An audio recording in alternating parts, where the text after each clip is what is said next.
Hi friends, welcome to tech travel Telugu. Friends, ఇది 2026 BSA scrambler 650. BSA company వాళ్ళు రీసెంట్గానే ఈ వెహికల్ లాంచ్ చేశారు. ఈ వెహికల్కి సంబంధించిన పూర్తి వివరాలు తెలుసుకునే ముందు ఈ వెహికల్ మీకోసం నాకు రివ్యూ చేయడానికి విజయవాడ మోటార్ కల్ట్ షోరూమ్ వాళ్ళు అయితే ప్రొవైడ్ చేశారు కాబట్టి వాళ్ళకి థ్యాంక్స్ చెప్పుకుంటున్నాను. సో ఈ వెహికల్ మీరు పర్చేస్ చేయాలనుకుంటే ఎగ్జాక్ట్గా ఆన్ ప్రైస్ వచ్చేప్పటికి 4,24,000 రూపీస్లో లభిస్తూ ఉంది. ఈఎంఐలో కొనుక్కోవాలనుకుంటే మినిమం డౌన్ పేమెంట్ వచ్చేప్పటికి 1 lakh నుంచి మీరు ఎంతైనా పే చేసుకోవచ్చు. టాప్ స్పీడ్ విషయానికి వస్తే ఈజీగా 150 కిలోమీటర్స్ పైనే వెళ్ళగలదు. మైలేజ్ విషయానికి వస్తే 25 కిలోమీటర్స్ అయితే ఎక్స్పెక్ట్ చేసి మీరు ఈ స్క్రాంబ్లర్ వెహికల్ అయితే పర్చేస్ చేయాలి. అలాగే 3 కలర్స్లో మీరు ఈ వెహికల్ అయితే చూస్ చేసుకోవచ్చు: ఎల్లో, సిల్వర్, బ్లాక్. నాకైతే ఈ ఎల్లో కలర్ చాలా బాగా నచ్చింది. హాఫ్ ట్యాంక్ ఏమో ఎల్లో కలర్ అయితే ఇచ్చారు, హాఫ్ ఏమో క్రోమ్ ఫినిషింగ్ అయితే ఇచ్చారు. లైవ్లో ఈ కలర్ అయితే చూస్తానికి చాలా బాగుంది. ఒకసారి స్పెసిఫికేషన్స్ చూద్దాము. ఇంజిన్ విషయానికి వస్తే single cylinder 4 valves liquid cooled 652cc BS 6.2 DOS ఇంజిన్తో లభిస్తూ ఉంది. 45 PS పవరు, 55 Nm టార్క్ అయితే ఈ ఇంజిన్ జనరేట్ చేసిద్ది. పవర్తో కంపేర్ చేస్తే టార్క్ అయితే ఈ వెహికల్ కొద్దిగా ఎక్కువ ఉంది కాబట్టి పెర్ఫార్మెన్స్ అయితే చాలా బాగుంటుంది. కాబట్టి తర్వాత ఈ వెహికల్ నేను రైడ్ చేస్తాను. నా రైడ్ ఎక్స్పీరియన్స్, ఇంజిన్ స్మూత్గా ఉందా లేదా, వైబ్రేషన్స్ ఉన్నాయా లేదా అనేది మొత్తం మీకు ఎక్స్ప్లెయిన్ చేస్తాను. ట్రాన్స్మిషన్ విషయానికి వస్తే 5 స్పీడ్ మాన్యువల్ ట్రాన్స్మిషన్ ఇచ్చారు. అది నాకు నచ్చలేదు అనమాట. 6 స్పీడ్ మాన్యువల్ ట్రాన్స్మిషన్ ఇస్తే బాగుండేది. ఎందుకంటే 652cc లభిస్తూ ఉంది కాబట్టి మనము 3 digits వెళ్ళేటప్పుడు ఇంజిన్ స్మూత్గా ఉండాలంటే ఖచ్చితంగా మనకి 6th గేర్ అయితే ఉండాలన్నమాట. కానీ ఇందులో 5 gears అయితే ఉన్నాయి కాబట్టి ఇంజిన్ పెర్ఫార్మెన్స్ ఎలా ఉంది, స్మూత్గా ఉందా లేదా అనేది మనం చెక్ చేయాలి. అసిస్టెంట్ స్లిప్పర్ క్లచ్ అయితే ఈ వెహికల్లో ఇచ్చారు. క్లచ్ అయితే చాలా స్మూత్గా ఉండిద్ది. ఇంకా బ్రేక్స్ విషయానికి వస్తే ఫ్రంట్ సైడ్ మీకు 320mm పెద్ద డిస్క్ బ్రేక్ ఇచ్చారు. ABS అయితే ఉంది. బ్యాక్ సైడ్ మీకు 255mm డిస్క్ బ్రేక్ ఇచ్చారు. బ్యాక్ సైడ్ కూడా కొద్దిగా పెద్ద డిస్క్ బ్రేకే. ABS అయితే ఉంది. డ్యూయల్ ఛానల్ ABSకి ఈ వెహికల్ అయితే సపోర్ట్ చేసింది. ఇంకా సస్పెన్షన్ విషయానికి వస్తే ఫ్రంట్ మీకు 41mm టెలిస్కోపిక్ సస్పెన్షన్ లభిస్తూ ఉంది. 138mm సస్పెన్షన్ ట్రావెల్ అయితే ఇచ్చారు. బ్యాక్ సైడ్ మీకు 5 steps అడ్జస్టబుల్ ట్విన్ షాక్స్ అయితే ప్రొవైడ్ చేశారు. 127mm suspension ట్రావెల్తో. సస్పెన్షన్ పెర్ఫార్మెన్స్ బాగుందా లేదా అనేది ఆఫ్ రోడ్లోకి తీసుకెళ్తే తెలిసింది కదా. సో తర్వాత ఆఫ్ రోడ్లో కూడా ఈ వెహికల్ నేను రైడ్ చేస్తాను. అప్పుడు ఇంకా క్లియర్గా మాట్లాడుకుందాం సస్పెన్షన్ పెర్ఫార్మెన్స్ ఎలా ఉంది ఏంటని చెప్పేసి. టైర్స్ అండ్ వీల్స్ విషయానికి వస్తే స్పోక్ వీల్స్ విత్ ట్యూబ్ టైర్తో లభిస్తూ ఉంది. ట్యూబ్లెస్ అయితే ఏమీ కాదు, కానీ ఇక్కడ టైర్ మీద ట్యూబ్లెస్ అని చెప్పేసి క్లియర్గా మెన్షన్ చేశారు, కానీ లోపల అయితే ట్యూబ్ ఉందన్నమాట. ఫ్రంట్ టైర్ విషయానికి వస్తే 110/80 R19 ఇంచ్ టైర్ అయితే ఇచ్చారు. రేడియల్ టైర్ అలాగే కొద్దిగా వైడ్ అయితే ఉండిద్ది. టైర్స్ గ్రిప్ అయితే బాగుండిద్ది. ఇది బ్లాక్ ప్యాటర్న్ టైర్ అనమాట. ఆన్ అండ్ ఆఫ్ రోడ్ కూడా మీరు యూజ్ చేసుకోవచ్చు. బ్యాక్ సైడ్ మీకు 150/70 R17 ఇంచ్ టైర్ అయితే ఇచ్చారు. బ్యాక్ సైడ్ మీకు 17 ఇంచ్ టైర్ అనమాట, రేడియల్ టైర్. సో ఇది చాలా వైడ్ అయితే ఉంది. హై స్పీడ్ స్టెబిలిటీ అయితే చాలా బాగుంది. కార్నరింగ్లో కూడా మీకు మంచి టైర్స్ గ్రిప్ అయితే ఈ BSA స్క్రాంబ్లర్ 650లో ఉండిద్ది అని చెప్పుకోవచ్చు. ఇంకా డైమెన్షన్స్ విషయానికి వస్తే గ్రౌండ్ క్లియరెన్స్ వచ్చేప్పటికి 187mm లభిస్తూ ఉంది. మన ఇండియన్ రోడ్స్కి మినిమం 160 అయితే ఉండాలి. స్క్రాంబ్లర్ వెహికల్స్కి ఇంకా కొద్దిగా గ్రౌండ్ క్లియరెన్స్ అయితే ఎక్కువ ఉండాలి. ఇందులో 187mm ఇచ్చారు కాబట్టి మనం ఆఫ్ రోడ్లో కూడా ఈ వెహికల్ అయితే తీసుకెళ్ళిపోవచ్చు. అంత తొందరగా ఇంజిన్ దగ్గర తగలదు అనమాట. ఇంకా సీట్ హైట్ విషయానికి వస్తే 820mm లభిస్తూ ఉంది. నేనైతే వెహికల్ మీద ఎక్కి కూర్చొని చూపిస్తాను, చూడొచ్చు. నాకైతే 2 కాళ్ళు కూడా ప్రాపర్గా కింద అందినాయి. మినిమం 5.6, 5.7 హైట్ ఉన్న వాళ్ళైతే ఈ వెహికల్ని ప్రాపర్గా రైడ్ చేయగలరు. ఎందుకంటే 208 kg బరువు అయితే ఉంది. 208 kgs అనమాట. సో కొద్దిగా వెహికల్ అయితే వెయిట్ ఉండిద్ది. హైట్ తక్కువ ఉన్న వాళ్ళకి ఇంకా వెయిట్ ఎక్కువ అనిపించే అవకాశం అయితే ఉంది కాబట్టి టెస్ట్ రైడ్ చేసిన తర్వాత ఈ వెహికల్ పర్చేస్ చేయండి. ఇంకా ఫ్యూయల్ ట్యాంక్ కెపాసిటీ విషయానికి వస్తే 12 liters అయితే ఇచ్చారు. Metal fuel tank, fibre fuel tank అయితే ఏమీ ఇవ్వలేదు. అలాగే E20 పెట్రోల్కి ఈ వెహికల్ అయితే సపోర్ట్ చేసింది. ఇంకా లైట్స్ విషయానికి వస్తే BSA కంపెనీ వాళ్ళు ఎక్కడ కాంప్రమైజ్ అయితే అవ్వకుండా మొత్తం LED లైట్స్ అయితే తీసుకొచ్చారు. ఫ్రంట్ రౌండ్ LED లైట్ అయితే ఇక్కడ మీరు చూడొచ్చు. Back side tail light design కూడా నాకు చాలా బాగా నచ్చింది. చిన్నగా అయితే ఇచ్చారనమాట. ఈవెన్ సిగ్నల్ లైట్స్ కూడా LED ఇచ్చారు. నియో రెట్రో స్టైల్లో ఉండడానికి రౌండ్గా ఇచ్చారనమాట. ఇక్కడ మీరు చూడొచ్చు. ఈ వెహికల్లో స్కిప్ చేయకుండా హజార్ లైట్స్ కూడా తీసుకొస్తా ఉన్నారు. ఇది ఒక ప్లస్ పాయింట్ అనమాట.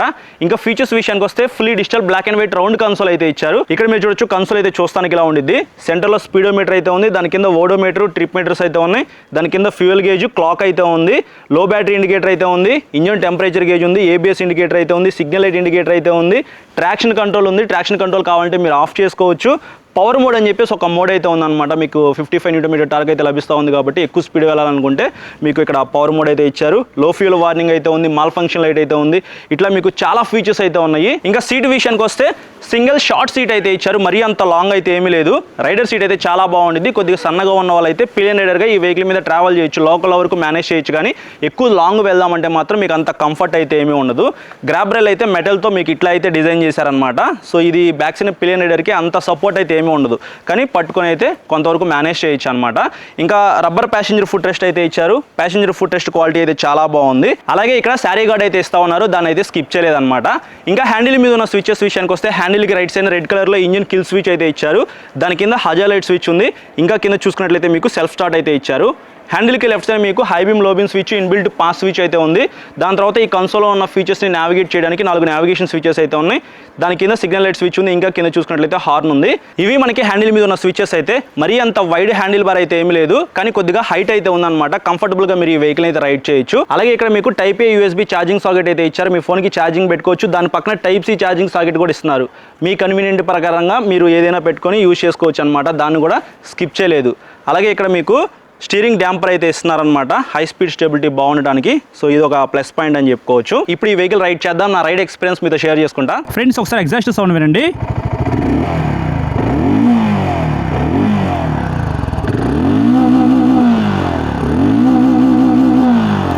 ఎగ్జాస్ట్ సౌండ్ అయితే చాలా లౌడ్ వస్తూ ఉంది. 820mm సీట్ హైట్ అనమాట. ఇక్కడ మీరు చూడొచ్చు, నాకైతే 2 కాళ్ళు కూడా ప్రాపర్గా కింద అందినాయి. కొద్దిగా హైట్ అయితే ఉండిద్ది అనమాట వెహికల్ అయితే. అలాగే మీకు 208 kgs వెయిట్ అనమాట. నాకైతే చాలా వెయిట్ అనిపిస్తూ ఉంది. మరీ అంత వైడ్ హ్యాండిల్ బార్ అయితే ఏమీ లేదు, మీడియంగా ఉంది. హ్యాండిల్ కంఫర్ట్ అయితే బాగానే ఉంది. సింగిల్ సిలిండర్ అయితే ఈ వెహికల్లో ఉంది. మో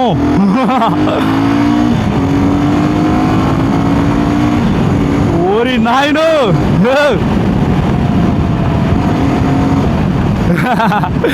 నేను ఎక్స్పెక్ట్ చేయలేదురా బాబు ఇంత స్పీడ్. పికప్ అయితే మామూలుగా లేదు. ఓ సూపర్ బ్రేక్స్. బ్యాక్ సైడ్ మీకు 255mm డిస్క్ బ్రేక్ ఇచ్చారు. ఫ్రంట్ 320mm డిస్క్ బ్రేక్ కామన్గానే ఉంది. పెద్ద డిస్క్ బ్రేక్స్ అయితే ఈ వెహికల్లో ఉన్నాయి అన్నమాట. సో ఇందాక నేను HD స్క్రాంబ్లర్ వెహికల్ అయితే వేసుకొని ఇటువైపు వచ్చాను ఆఫ్ రోడ్కి. ఇప్పుడు ఇది చూద్దాం.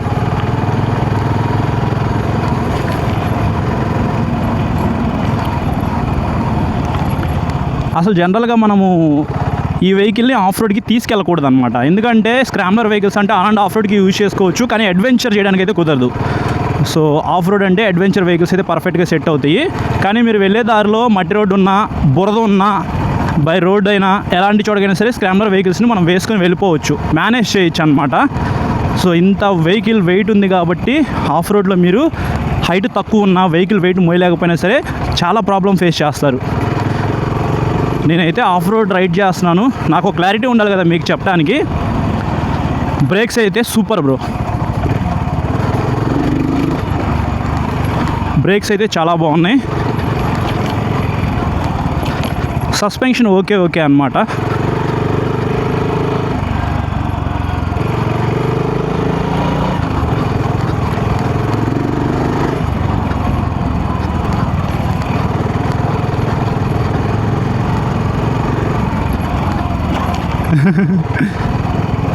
టైర్స్ గ్రిప్ అయితే పర్వాలేదు, బాగానే ఉంది. మీకు వైడ్ టైర్స్ అయితే ఉన్నాయి. 110 సెక్షన్ టైర్, 150 సెక్షన్ టైర్ అయితే ఈ వెహికల్లో యూజ్ చేశారు కదా. టైర్స్ గ్రిప్ అయితే బాగానే ఉంది. ఎఫర్ట్లెస్గా వెళ్ళిపోతుంది అనమాట. 45 PS పవర్, 55 Nm టార్క్ అయితే ఈ ఇంజన్ జనరేట్ చేసిద్ది. ఇనిషియల్గా పికప్ అయితే లేదు, మీకు 3-4,000 RPM క్రాస్ అయిన వెంటనే పుల్ అయితే నోటీస్ చేస్తారు. ట్రాన్స్మిషన్ అయితే స్మూత్గా ఉంది. గేర్లు వేసేటప్పుడు తీసేటప్పుడు ప్రాబ్లం అయితే నాకు ఎక్కడ అనిపించలేదు. అలాగే క్లచ్ కూడా బటరీ స్మూత్ అనమాట. క్లచ్ ప్రకారంగా కూడా నాకు ఎటువంటి ఇబ్బంది అయితే అనిపించలా.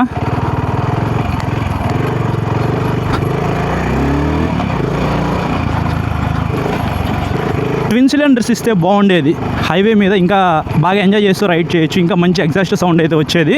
బట్ ఇది చాలా లౌడ్ ఉంది, లైట్గా వైబ్రేషన్స్ అయితే ఉన్నాయి. 187mm గ్రౌండ్ క్లియరెన్స్ అయితే ఇచ్చారు. కొంచెం గ్రౌండ్ క్లియరెన్స్ అయితే ఎక్కువ ఇస్తే బాగుండి అనిపించింది నాకు. స్క్రాంబ్లర్లో లాగా HD స్క్రాంబ్లర్లో మీకు 200mm అయితే ఇచ్చారు కదా, అట్లా కొద్దిగా ఎక్కువ అయితే ఇవ్వచ్చు దీంట్లో. బట్ ఈ గ్రౌండ్ క్లియరెన్స్ అయితే సరిపోయింది రండి, మరీ అంత తక్కువ అయితే ఏమీ లేదు కదా. ఇక్కడ చూసారా,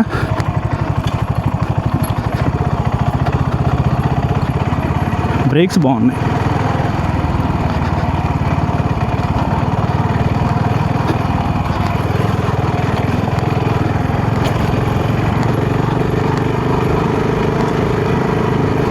సీట్ కంఫర్ట్ అయితే చాలా బాగుంది, సీట్ మెత్తగా ఉందన్నమాట. Seat comfort, handle comfort super. ఇదైతే కొద్దిగా లీన్ అవ్వాలి, కొంచెం లీన్ అయ్యి ఈ వెహికల్ అయితే రైడ్ చేయాలి. మీరు 90 డిగ్రీస్లో కూర్చొని రైడ్ చేస్తానికి అయితే అవకాశం లేదు.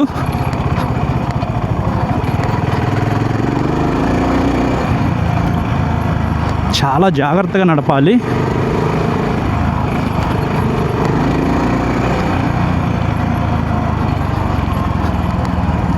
ఒకసారి బై రోడ్లో మనం టాప్ స్పీడ్ అయితే చెక్ చేద్దాము. 150 కిలోమీటర్స్ పైన ఈజీగా వెళ్ళిపోయిద్ది. మైలేజ్ అయితే వెయిట్ ఎక్కువ ఉంది కాబట్టి రాదనమాట. 25 కిలోమీటర్స్ లోపే మీరు ఎక్స్పెక్ట్ చేసి ఈ వెహికల్ అయితే పర్చేస్ చేయాలి. ఏబిఎస్ ఇది చాలా బాగా ఎంగేజ్ అవుతుంది.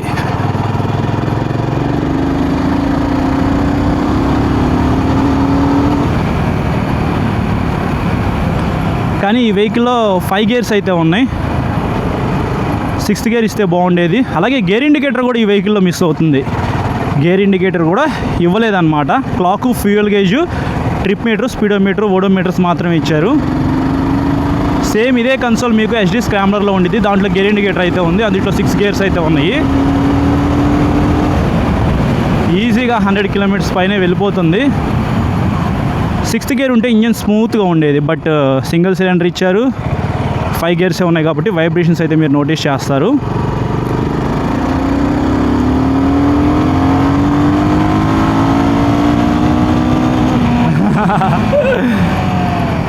ఓకే, సో ఇది ఫ్రెండ్స్ 2026 BSA స్క్రామ్లర్ 650కి సంబంధించిన నా రైడ్ ఎక్స్పీరియన్స్ అయితే. ఫ్రెండ్స్ చూసారు కదా ప్రైజ్ అండ్ స్పెసిఫికేషన్స్, అలాగే నా రైడ్ ఎక్స్పీరియన్స్. వెహికల్ పెర్ఫార్మెన్స్ అయితే చాలా బాగుంది. సింగిల్ సిలిండర్ అయినప్పటికీ మీకు పెర్ఫార్మెన్స్ అయితే సూపర్ అనమాట. 55 Nm టార్క్ జనరేట్ చేస్తుంది కాబట్టి పెర్ఫార్మెన్స్ పరంగా ఇబ్బంది అయితే ఏమీ అనిపించలేదు. నాకు స్క్రామ్లర్ వెహికల్ కావాలి 650cc అని అనుకుంటే మాత్రం ఖచ్చితంగా మీరు BSA స్క్రామ్లర్ 650 అయితే పర్చేస్ చేయొచ్చు.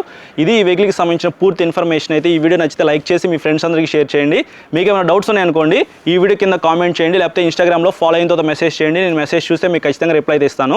ఇంకా మీరు మన ఛానల్ని సబ్స్క్రైబ్ చేయకుండా చూసినట్లయితే ఇప్పుడే సబ్స్క్రైబ్ చేసుకుని పక్కన బెల్ ఐకాన్ అయితే క్లిక్ చేసి పెట్టుకోండి. నేను వీడియో పెట్టిన వెంటనే మీకు నోటిఫికేషన్ వస్తుంది. Thank you.